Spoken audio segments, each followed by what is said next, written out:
Freud in retrospect. Freud in retrospect. His theory was probably one of the most comprehensive theories ever written of psychology. In other words, he has an explanation for everything. His greatest contribution is counseling. What you should and shouldn't do as a counselor. In other words, if you want to be a good counselor, then you have to read Freud. I mean, think about his issues. Talk about transference, countertransference. We'll talk about later on in the quarter. Okay, in terms of what you should and shouldn't do in a counseling session. You should never counsel a relative or a close friend.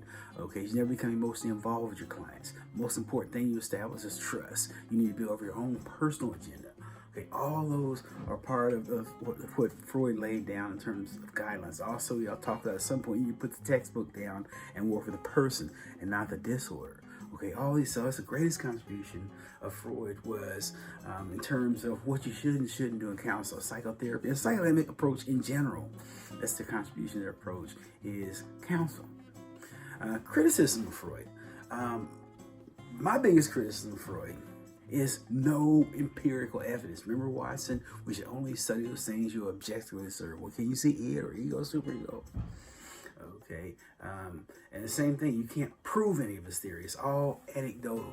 You can't prove his theory. On the other hand, Freud said, well, you can't disprove it either.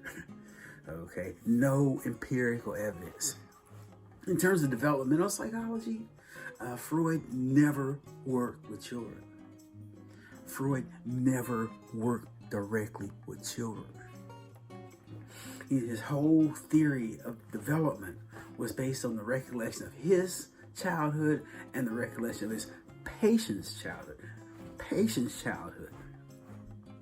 Okay, and the question is, are those experiences of his patient, someone who has psychological problems, can you generalize that information to the rest of the population?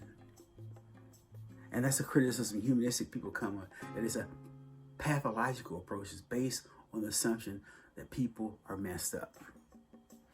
Okay, so in sum, we said he laid out the ground for counseling, defense mechanisms to a certain extent.